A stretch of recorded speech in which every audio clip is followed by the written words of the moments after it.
नमस्कार। आज हम बात करेंगे गीता के 15वें अध्याय पुरुषोत्तम योग के श्लोक क्रमांक 1 एवं 2 के बारे में। श्री भगवान उवाच ऊर्ध्वमूलमधः शाखमश्वत्थं प्राहुर्व्ययं छन्दासि यस्य पर्णानि यस्तं वेद स वेदवित्। भगवान ने कहा जाता है कि एक शाश्वत अश्वत्थ वृक्ष है जिसकी जड़ें तो ऊपर की ओर हैं और शाखाएं नीचे की ओर तथा पत्तियां वैदिक स्रोत हैं। जो इस वृक्ष को जानता है वह वेदों का ज्ञाता है। तात्पर्य: भक्ति योग की महत्ता की विवेचना के बाद यह पूछा जा सकता है, वेदों का क्या प्रयोजन है।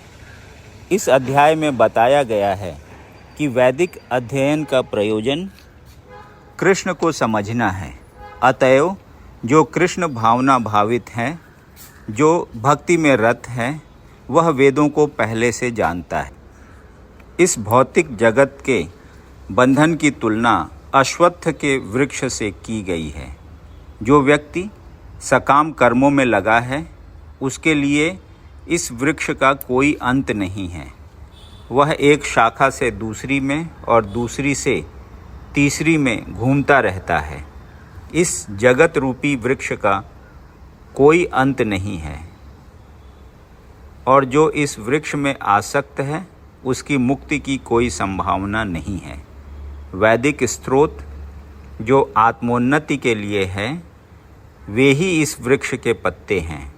इस वृक्ष की जड़ें ऊपर की ओर बढ़ती हैं क्योंकि वे इस ब्रह्मांड के सर्वोच्च लोक से प्रारंभ होती हैं, जहाँ पर ब्रह्मा स्थित हैं। यदि कोई इस मोह रूपी अविनाशी वृक्ष को समझ लेता है तो वह इससे बाहर निकल सकता है। बाहर निकलने की इस विधि को जानना आवश्यक है। पिछले अध्यायों में बताया जा चुका है कि भव बंधन से निकलने की कई विधियां हैं। हम 13वें अध्याय तक यह देख चुके हैं कि भगवत भक्ति ही सर्वोत्कृष्ट विधि है। भक्ति का मूल सिद्धांत है भौतिक कार्यों से विरक्ति तथा भगवान की दिव्य सेवा में अनुरक्ति। इस अध्याय के प्रारंभ में संसार से आसक्ति तोड़ने की विधि का वर्णन हुआ है। इस संसार की जड़ें ऊपर की ओर बढ़ती हैं। इसका अर्थ है कि ब्रह्मांड के सर्वोच्च लोक से पूर्ण भौतिक पदार्थ से यह प्रक्रिया शुरू होती है। वहीं से सारे ब्रह्मांड का विस्तार होता है, जिसमें अनेक लोक उसकी शाखाओं के रूप में होते हैं। इसके फल जीवों के कर्मों के फल के अर्थात धर्म, अर्थ, काम तथा मोक्ष के द्योतक हैं। यद्यपि इस संसार में ऐसे वृक्ष का जिसकी शाखाएं नीचे की ओर हों तथा जड़ें ऊपर की ओर हों कोई अनुभव नहीं है, किंतु बात कुछ ऐसी ही है। ऐसा वृक्ष जलाशय के निकट पाया जा सकता है। हम देख सकते हैं जलाशय के तट पर उगे वृक्ष का प्रतिबिंब जल में पड़ता है तो उसकी सारी जड़ें ऊपर तथा शाखाएं नीचे की ओर दिखती हैं। दूसरे शब्दों में, यह जगत रूपी वृक्ष आध्यात्मिक जगत रूपी वास्तविक वृक्ष का प्रतिबिंब मात्र है। इस आध्यात्मिक जगत का प्रतिबिंब हमारी इच्छाओं में स्थित है। जिस प्रकार वृक्ष का प्रतिबिंब जल में रहता है, इच्छा ही इस प्रतिबिंबित भौतिक प्रकाश में वस्तुओं के स्थित होने का कारण है। जो व्यक्ति इस भौतिक जगत से बाहर निकलना चाहता है, उसे वैश्लेषिक अध्ययन के माध्यम से इस वृक्ष को भली भांति जान लेना चाहिए। फिर वह इस वृक्ष से अपना संबंध विच्छेद कर सकता है। यह वृक्ष वास्तविक वृक्ष का प्रतिबिंब होने के कारण वास्तविक प्रतिरूप है। आध्यात्मिक जगत में सब कुछ है। ब्रह्म को निर्विशेषवादी इस भौतिक वृक्ष का मूल मानते हैं और सांख्य दर्शन के अनुसार इसी मूल से पहले प्रकृति, पुरुष और तब 3 गुण निकलते हैं और फिर 5 स्थूल तत्व, 5 महाभूत, फिर 10 इंद्रियां, दशेंद्रिय, मन आदि। इस प्रकार वे सारे संसार को 24 तत्वों में विभाजित करते हैं।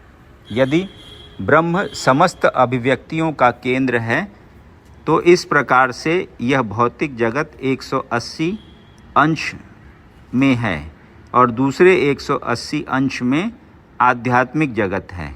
चूँकि यह भौतिक जगत उल्टा प्रतिबिंब है, अतः आध्यात्मिक जगत में भी इसी प्रकार की विविधता होनी चाहिए। प्रकृति परमेश्वर की बहिरंगा शक्ति है और पुरुष साक्षात परमेश्वर है। इसकी व्याख्या भगवत गीता में हो चुकी है। चूँकि यह अभिव्यक्ति भौतिक है अतः क्षणिक है। प्रतिबिंब भी क्षणिक होता है क्योंकि कभी वह दिखता है और कभी नहीं दिखता, परंतु वह स्रोत जहाँ से यह प्रतिबिंब प्रतिबिंबित होता है शाश्वत है। वास्तविक वृक्ष के भौतिक प्रतिबिंब का विच्छेदन करना होता है।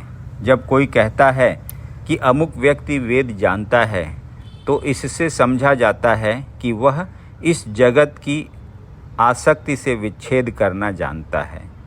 यदि वह इस विधि को जानता है तो समझिए कि वह वास्तव में वेदों को जानता है।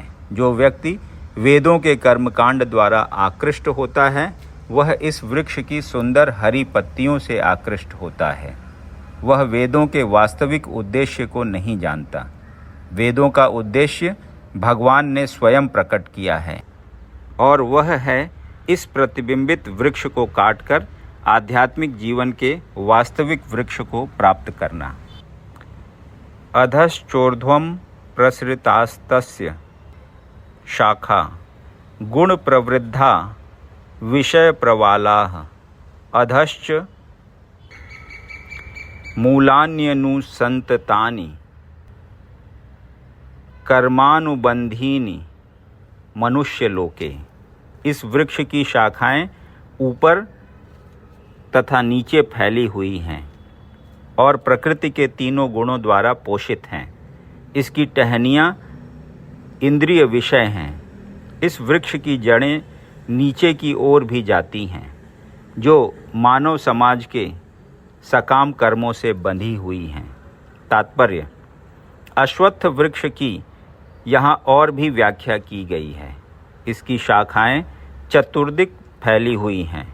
निचले भाग में जीवों की विभिन्न योनियां हैं, यथा मनुष्य, पशु, घोड़े, गाय, कुत्ते, बिल्लियां आदि। ये सभी वृक्ष की शाखाओं के निचले भाग में स्थित हैं, लेकिन ऊपरी भाग में जीवों की उच्च योनियां हैं, यथा देव, गंधर्व तथा अन्य बहुत सी उच्चतर योनियां। जिस प्रकार सामान्य वृक्ष का पोषण जल से होता है, उसी प्रकार यह वृक्ष प्रकृति के तीनों गुणों द्वारा पोषित है। कभी कभी हम देखते हैं कि जलाभाव से कोई भूखंड वीरान हो जाता है तो कोई खंड लहलहाता है। इसी प्रकार जहाँ प्रकृति के किन्हीं विशेष गुणों का आनुपातिक आधिक्य होता है, वहाँ उसी के अनुरूप जीवों की योनियाँ प्रकट होती हैं। वृक्ष की टहनियाँ इंद्रिय विषयक हैं। विभिन्न गुणों के विकास से हम विभिन्न प्रकार की इंद्रियों का विकास करते हैं और इन इंद्रियों के द्वारा हम विभिन्न इंद्रिय विषयों का भोग करते हैं। शाखाओं के सिरे इंद्रियां हैं, यथा कान, नाक, आँख आदि, जो विभिन्न इंद्रिय विषयों के भोग में आसक्त हैं। टहनियाँ शब्द, रूप, स्पर्श आदि इंद्रिय विषय हैं। सहायक जड़ें राग तथा द्वेष हैं, जो विभिन्न प्रकार के कष्ट तथा इंद्रिय भोग के विभिन्न रूप हैं। धर्म अधर्म की प्रवृत्तियां इन्हीं गौड़ जड़ों से उत्पन्न हुई मानी जाती हैं, जो चारों दिशाओं में फैली हैं। वास्तविक जड़ तो ब्रह्मलोक में है, किंतु अन्य जड़ें मर्त्यलोक में हैं। जब मनुष्य उच्च लोकों में पुण्य कर्मों का फल भोग चुकता है तो वह इस धरा पर उतरता है और उन्नति के लिए सकाम कर्मों का नवीनीकरण करता है। यह मनुष्य लोक कर्म क्षेत्र माना जाता है। यदि आपको ये वीडियो पसंद आया तो इसे लाइक करें और ऐसे ही अन्य वीडियोस को सुनने के लिए इस चैनल को सब्सक्राइब करें। धन्यवाद।